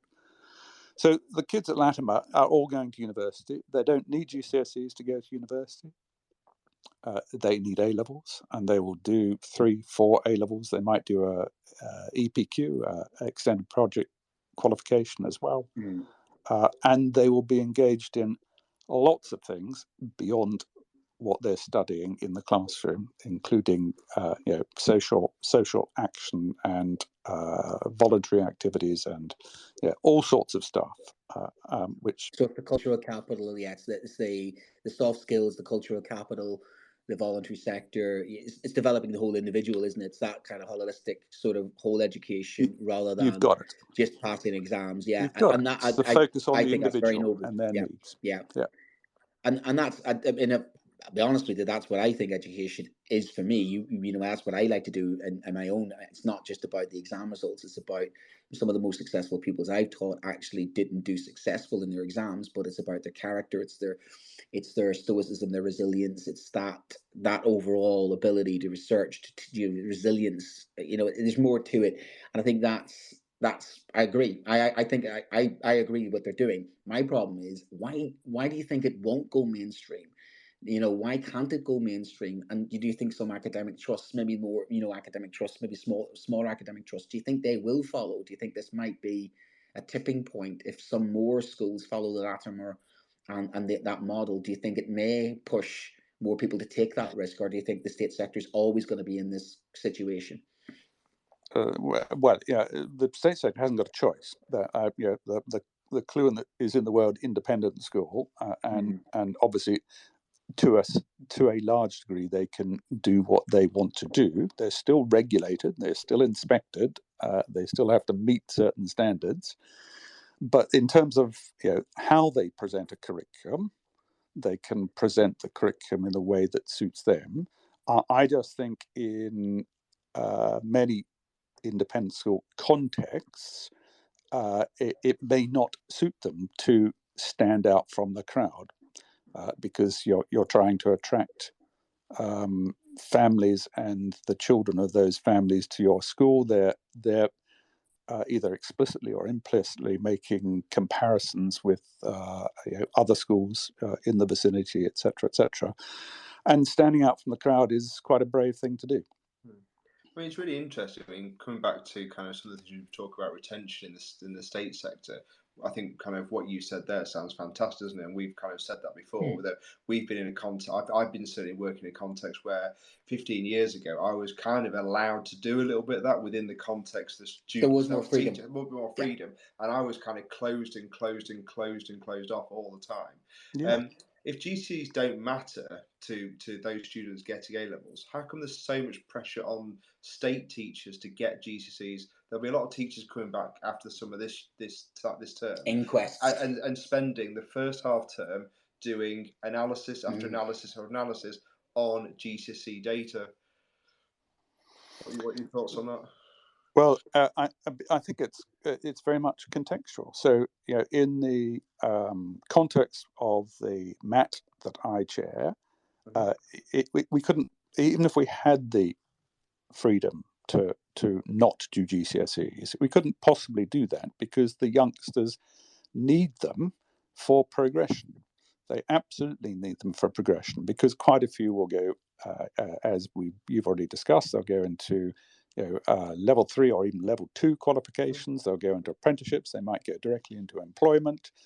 It's not a simple trajectory that everyone is going into higher education, and therefore they're not necessary. So the context is slightly different. Now, personally, if I was education secretary, which is very unlikely, I would be trying to. Honestly, I would prefer somebody who has a foot in the education sector. So I would be looking to minimise the imposed curriculum in order to be able to provide space and freedom for teachers to be professional teachers. And there are plenty of teachers I know in all sectors who are more than capable of designing really challenging, interesting curricula that are more exciting and more demanding than some of the GCSEs I taught. I'm a scientist, I'm a physicist. What do you think about the fairness issue here, about kind of one rule for one and one rule for the other here around this? Well, that's a societal issue. It's a societal question. So, do you want? I'm not being political here. Do you want the state to control everything about your child's education? Is that what you want, or do you recognise and welcome, for at least those who can afford to do it or are able to get scholarships and bursaries and those sorts of things, to have choice in a way that actually in most circumstances, if you don't have a choice. I would like my daughter, who's at secondary school, to have this choice, but she's not going to have that choice because of my inability not to pay fees. Yeah, indeed, and that's unfair, then, isn't it? Really? That's clearly an unfairness. The question is, is it an irreconcilable unfairness? Is it so unfair that you want to remove that choice from those who can or who are able to? And if you remove that choice about where do I send my child to school, or even what does my child study at school, if you remove that choice because you're going to hand that authority over to the state, do you do that for education? Do you do that for every other aspect of your life? That's, I say, not a political point I'm trying to make. It's a societal one. Yeah. What's the society do you want to live in? Yeah, and that's, I suppose, one of the things is I like what they're doing, and I'd agree with Adam's point. I just think education is a great leveler. I think we're missing the opportunity for greater leveling up. And I think the way that the education system is the have and the have-nots. I mean, I went to a grammar school after I failed my 11+, and I often felt that life chances were determined by ability to pay rather than ability. And I think we're missing far too much natural, talent that's been wasted because it's not being developed. And I think, and I'd like your thoughts. And the thing is, I'd like your thoughts on this. And this is developing. And I'm not trying to get too political, but it is becoming an issue where Labour's tax policy, for instance, on your private education, they seem to suggest that 1.6 billion pounds can be siphoned from the private sector into the state sector, and they seem to think that's going to be a sort of a vote winner. And by attacking, that's a kind of class warfare thing, isn't it? Really, we're attacking private schools. What impact do you think? Do you think that's a good idea? Do you think that's going to have some impact, or is there merit in saying, well, actually, the state sector needs more help and the private sector has got more advantages, such as being able to do things like this GCSEs? So what's your thoughts on the Labour tax policy then to it's a charitable status, isn't it, to cut the charitable status of these schools, for instance? Okay, so you've raised quite a few different issues there. So sorry. No, that's fine. So let me address the charitable status bit. So there are roughly 1,500 independent schools in England.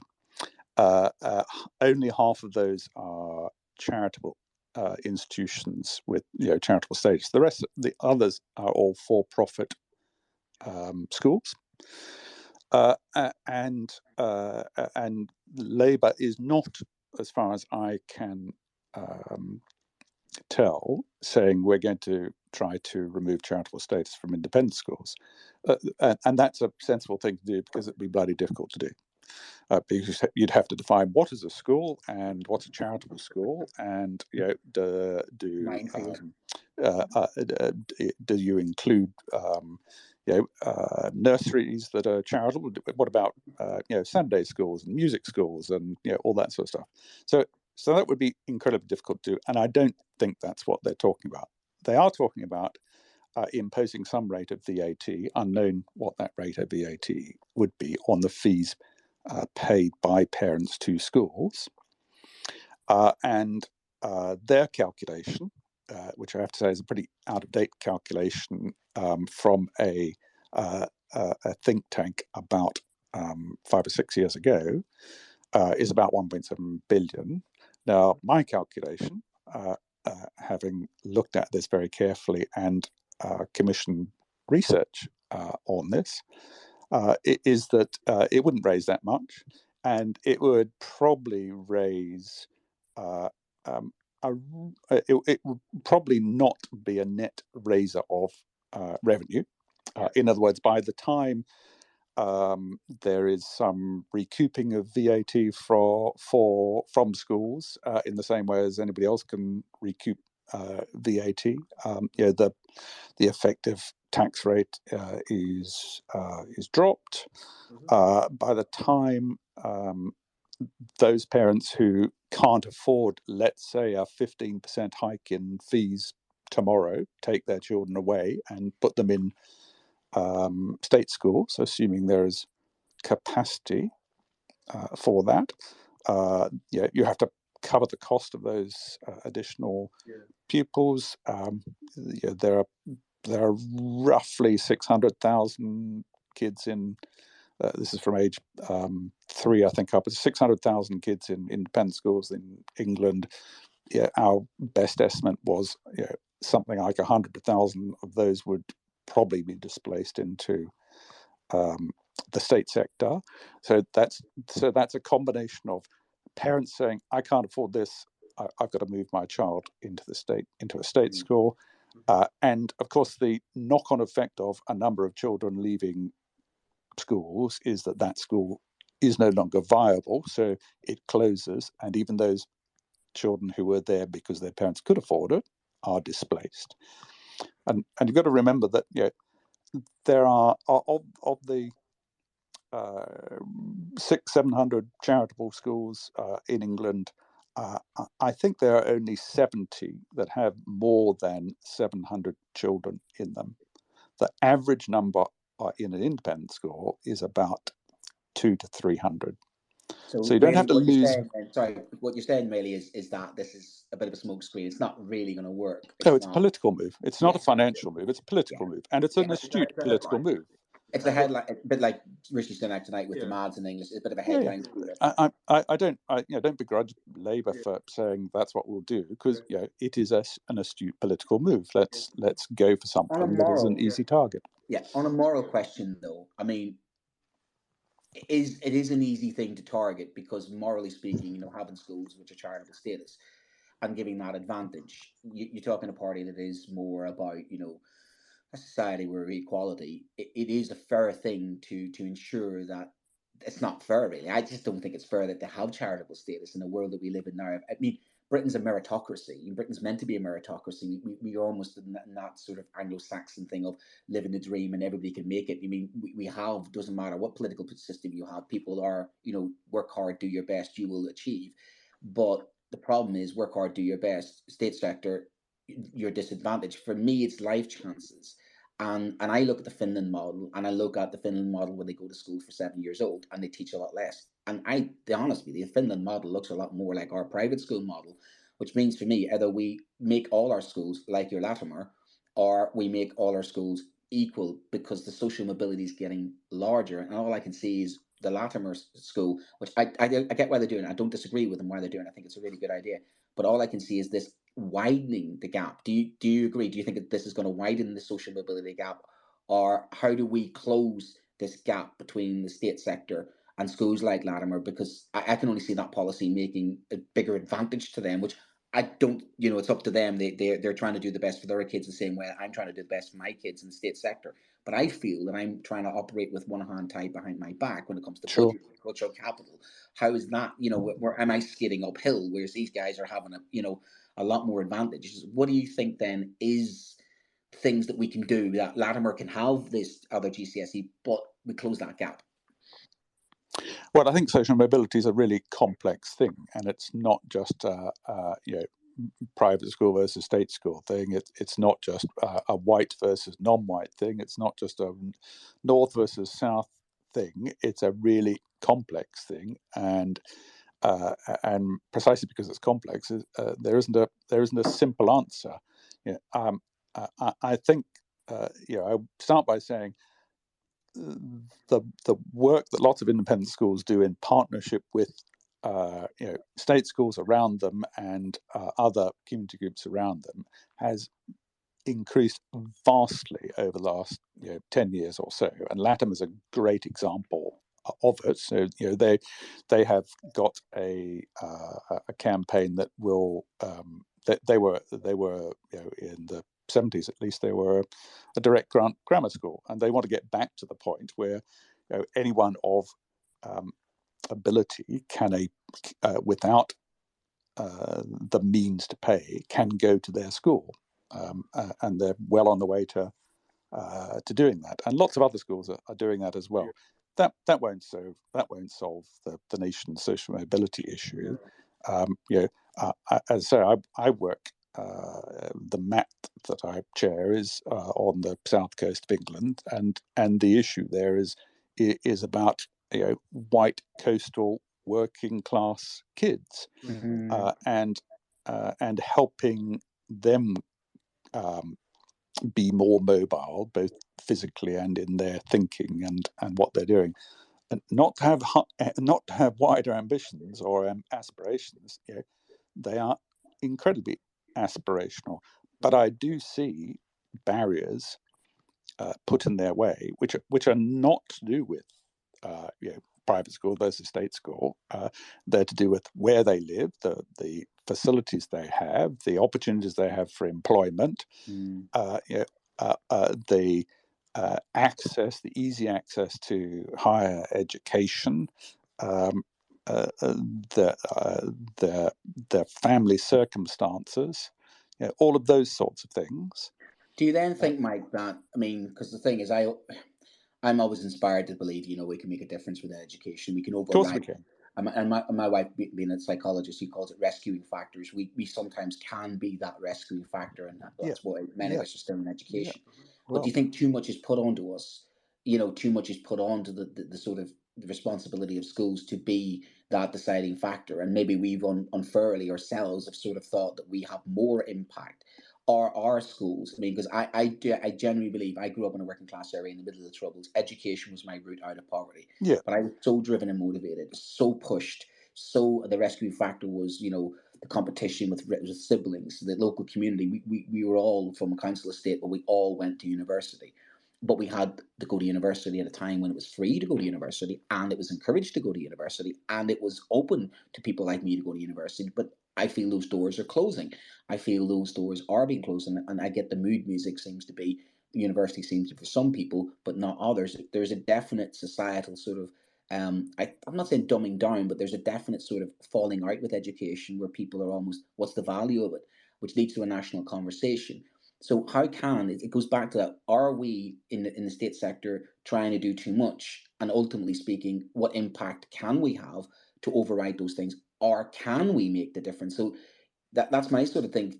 Can we be the deciding factor, or are we just always ice skating uphill? As I'm saying, it doesn't matter what we're doing. Sometimes, the die is cast, and the postcode lottery is the postcode lottery, and you're fighting against the tide of an unfair society.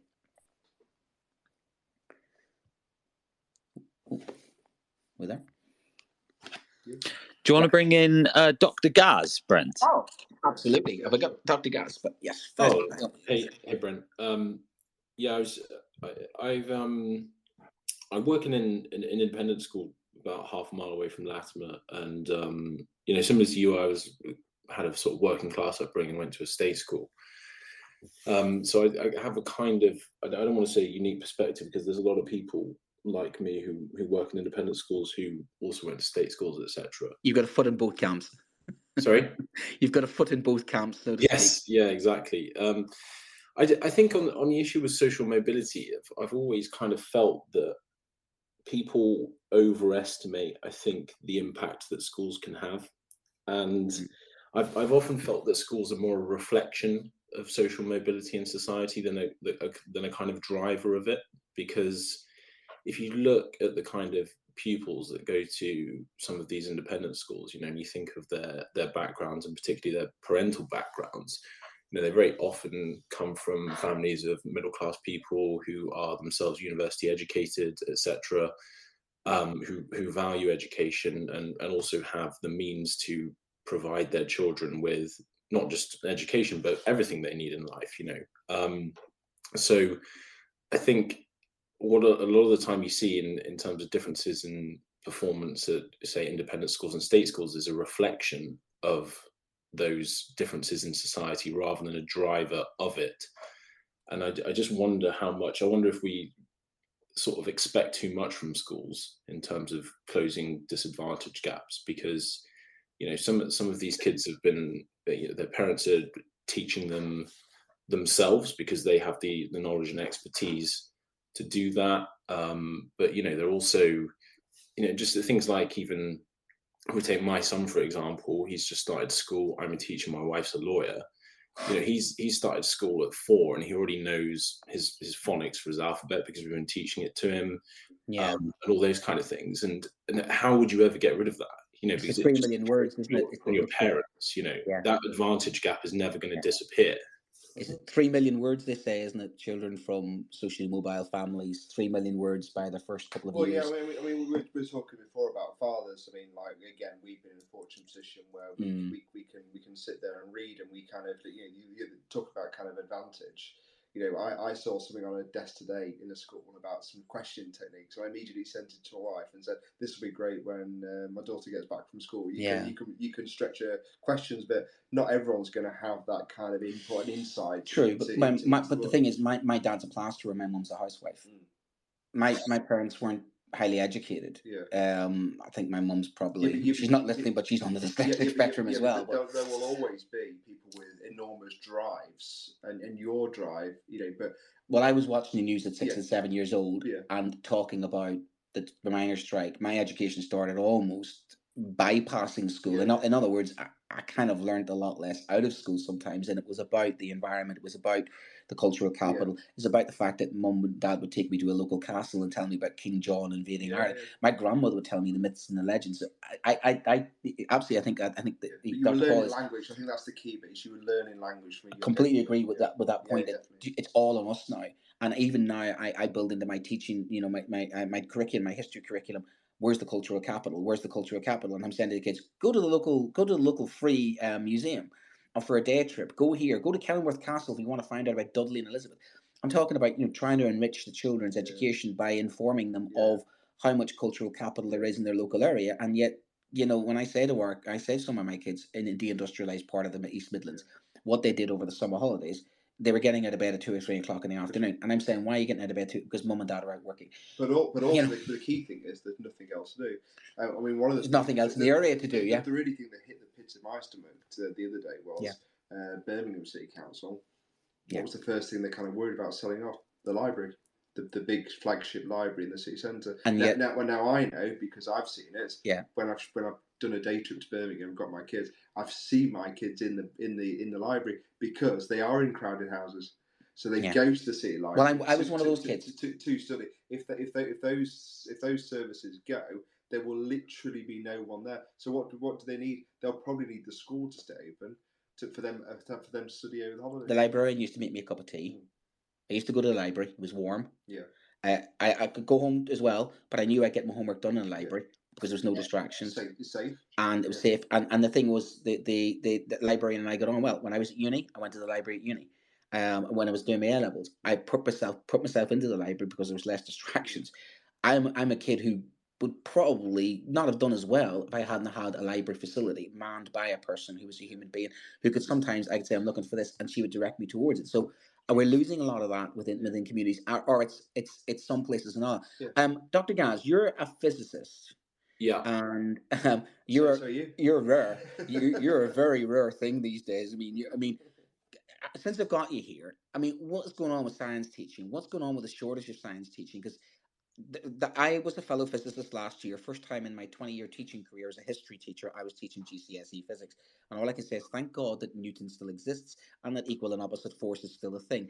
So what is going on really with recruitment in science, especially in some areas? We just cannot retain and find science teachers, especially, physicists, to be honest with you. So what's your insight into that one? I don't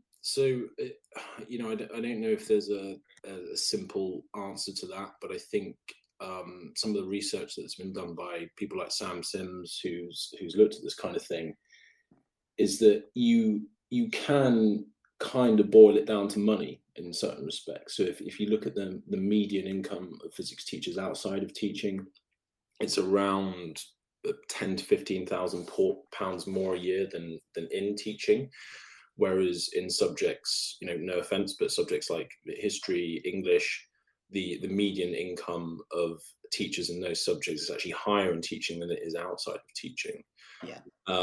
So to a certain extent, it just comes down a bit to supply and demand, because if you pay people more, there will be more people willing to do it. And it sort of gets down to the point where ultimately, I think what we have to get to is paying teachers of different subjects different amounts of money. Now, I was hoping you'd go down that route, because it's I worth think mentioning. where I'm going to go on that one. But go on ahead, yeah. I mean, it's worth mentioning that this is actually what happens in private schools. It is not uncommon for teachers of subjects like physics to receive a shorted subject supplement, which is actually quite sizable. So when I started teaching, I got one of these from the school that I started training at, for example. That's Golden Hello. Was it the Golden Hello bursary, which has happened? We've had that before, haven't we? We've had that throughout recruitment, but not just for training, right? So yeah, it persists as you sort of go through. Often, or some tricks that schools do is to just put you higher up on a pay scale straight away than your years of experience would normally allow.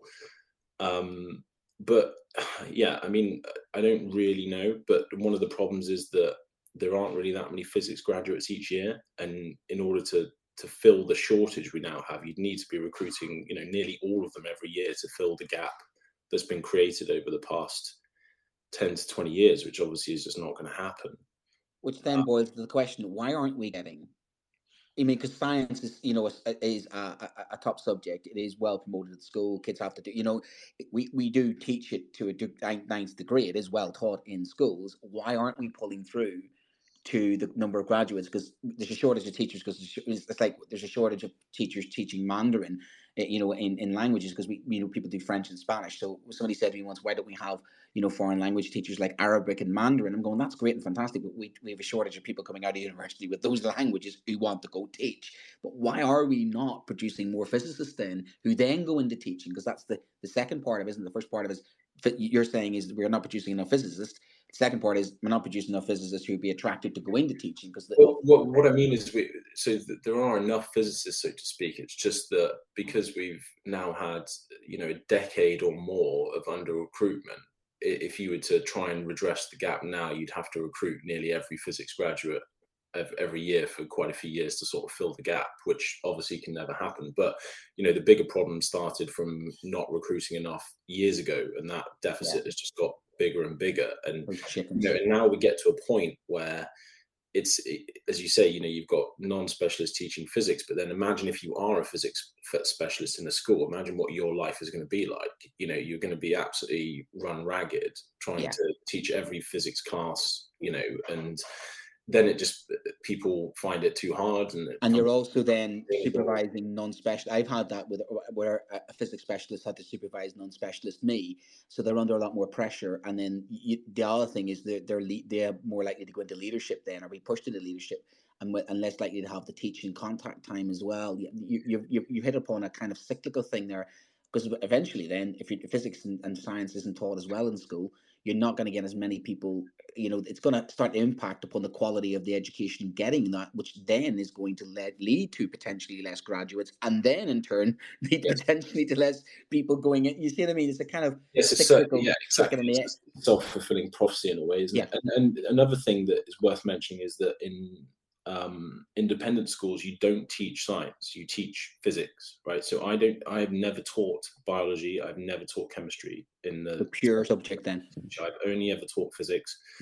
I've taught actually a bit of maths and a bit of computer science, which actually is more in line with my sort of skill set than biology and chemistry. And this is something I know for a fact definitely puts people off teaching science as a physicist in state schools, because there really is almost no overlap between biology and physics, and yet you're expected to go and teach biology, for example. So it just puts a lot of physicists off. They don't know point. to do It's that. a really good point. And you do sometimes actually get some schools what they may have well, they used to have, I don't think they have now, but they used to have a glut of, say, one science, and they would say to one of their chemists, you've got to do biology, or they would sometimes pick and choose, sometimes you get somebody having to fill in, and they'd go, well, you are, such and such. I mean, you get that within geography, because I'm a human geographer, and I'd have to teach at A-level physical geography. So what a lot of schools would have done there sometimes is they have a physical geographer and a human geographer. They do the same with history, don't they? Where they have a sort of specialism. But that's a fair point, that you're asking people to teach a subject that's completely alien, because all science, they're three separate subjects. You're absolutely spot on. I've always known to be three separate subjects, which is really good. Last question then for you is, do you then envisage, because this is marketization of education, this is kind of like, if you're paid enough, you go somewhere else, but like Premier League footballers, Man City pay you more, Saudi Arabia pay you more, so we'll use private schools as Saudi Arabia. So Saudi Arabia comes knocking, you're an in-demand physicist.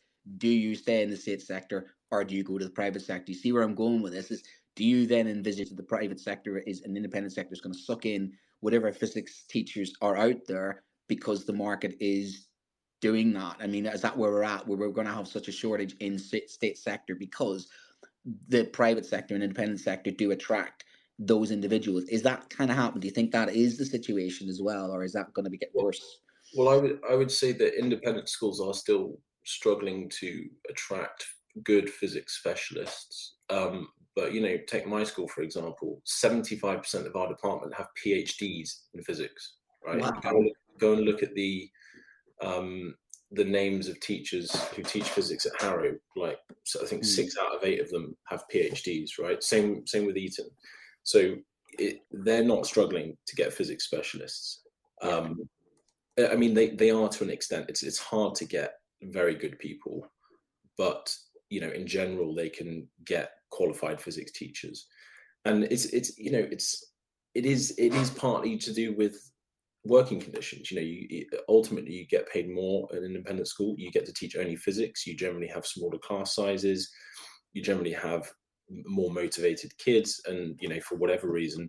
And you also have more holidays, right? And when you think about it, if you're weighing up teaching an independent school versus state school, and somebody says, well, I'll pay you, 30-40% more, I'll give you 3 weeks more holiday a year, you'll teach fewer classes and fewer kids in each class, it's kind of hard to, It's attractive. It is attractive, isn't it? And then when you've got your crumbling state sector building, which has got rack and ruin and asbestos and all the other things, I can understand that. I mean, I don't have any issue with people teaching in either sector. You've got to find, it's a bit like with the parents and the kids. You find your niche, don't you? Find where you belong. And I'm lucky. I belong in a school that I've been there 20 years because it suits my ethos, suits who I am.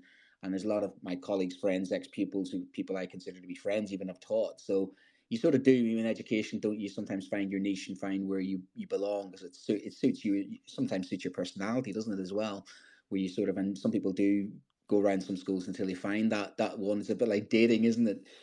Finding the right school can be. Yeah, exactly. And it also, like you said, it depends a lot on your personality and what you want to get. So for me, I just wanted to teach physics. Like I have really very little interest in trying to cajole people into learning when they don't want to. I don't really want to be dealing with crowd control and all that kind of thing. I just want to teach physics to a high level, and I get to do that. I mean, just on the point that you were making earlier about charitable status of schools.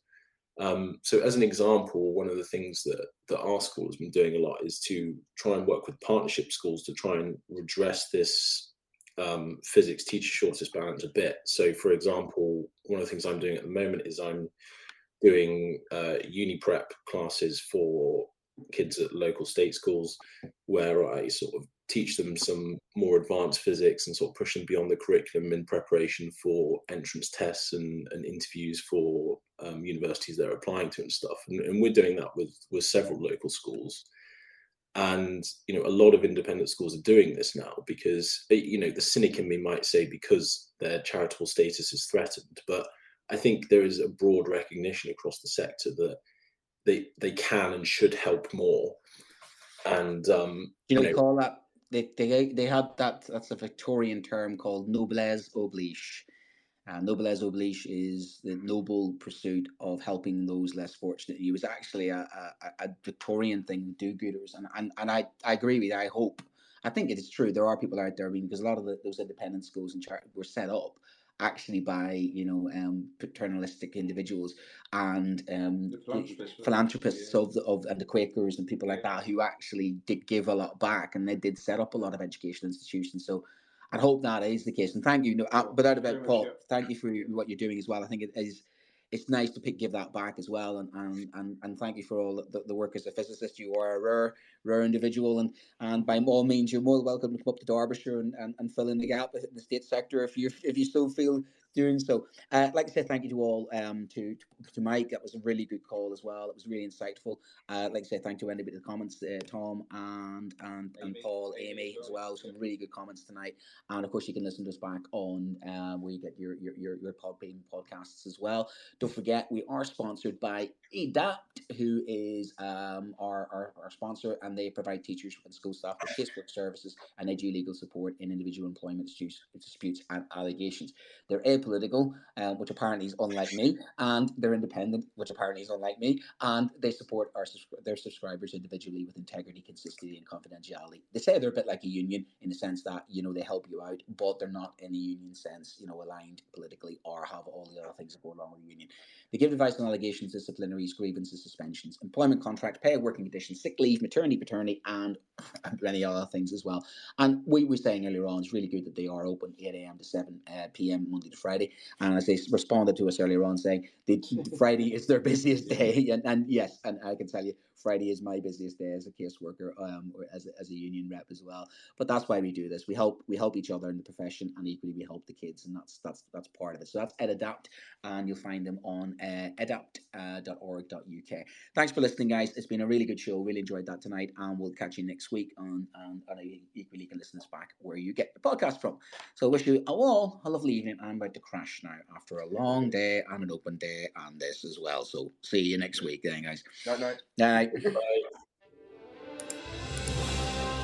You've been listening to Teachers Talk Radio. Tune in live and listen back at ttradio.org. We look forward to hearing from you next time on Teachers Talk Radio.